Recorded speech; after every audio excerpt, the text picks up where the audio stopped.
Yes, a firebrand. Betutuka ku nsonga etukwatako tuba tugisumulira ddala ne kutukako nawo nomanya engeri gyonzo kubanga gitegeera. Tugenda byakoze mu mawulire mu mpapula z'amawulire.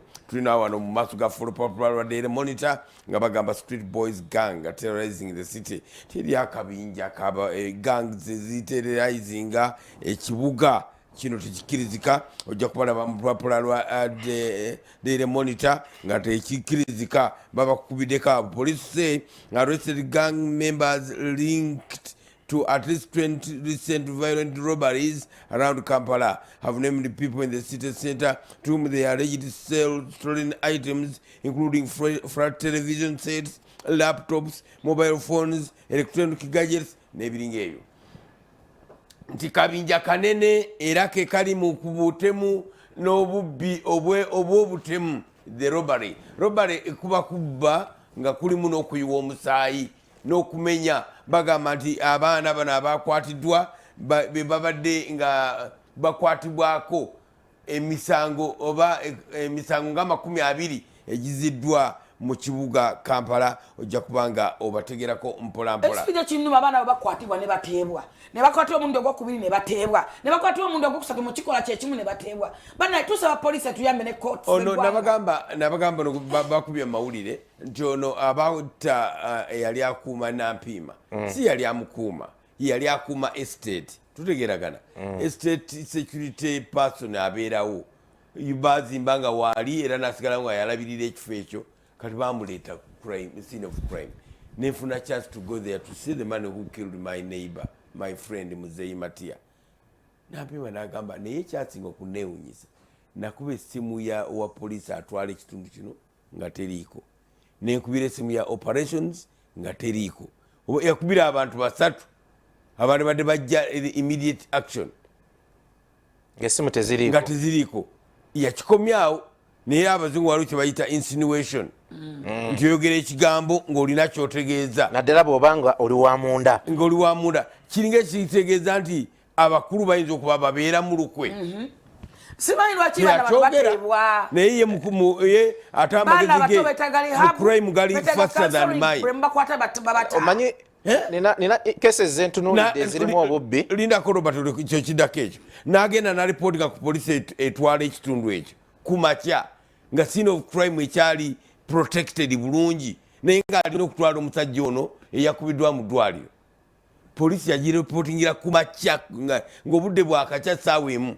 Poliisi yajja ssaawa 8. Naye nga senior police officer yaloopye.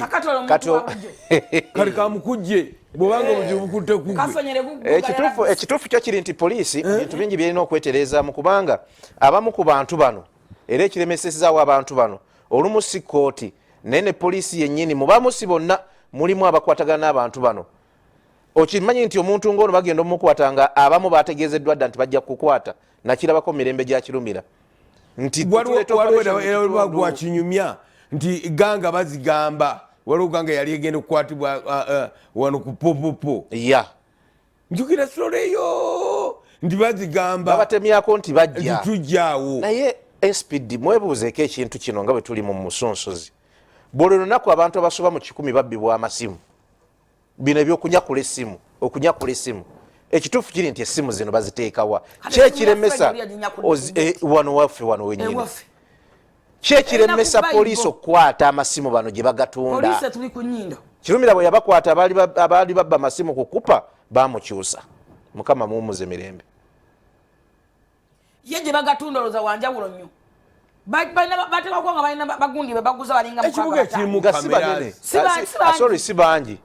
Lwaki ogenda n'oyoola abo n'amaduuka n'ogaggala? Kubanga kati okutte bano boogedde gye bagatunda. Kikulemeza olaba Daily Monitor olaba eteekako ekifaananyi ekiraga feesi z'abantu bwe bati. Ku mawulire gaayo omanya nti eno ensonga nkulu nnyo. Tetera nnyo ku exposinga bakolobero paka nga bamaze oku misango gyabwe okuggwa. Olaba bateekako. Nze ekyessimu nze banziba essimu ssaawa 5 ez'emisana. Enansana ntambulira ku roadside awo ku kkubo. Misana wali poliisi yandinga mita 10. Boda babiri ne bakyuka nzija njogera n'agigira ati. Misana ne mbatunulira bwenti. Ababbi ababba obutala ku mmotoka emisana tuku. Nga poliisi weeraba.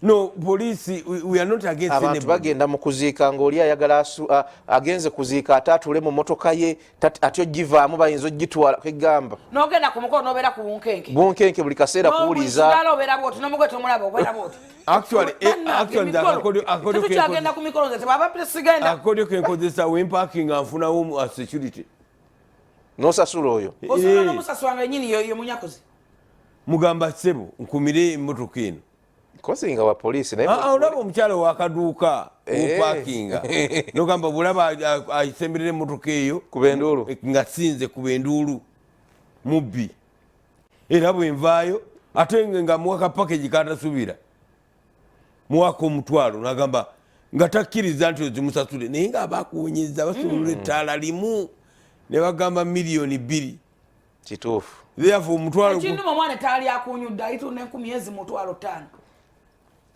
tubagamba there is a problem, a big problem there ekyo kinene abaana kwe bali wano ku mpapula z'amawulire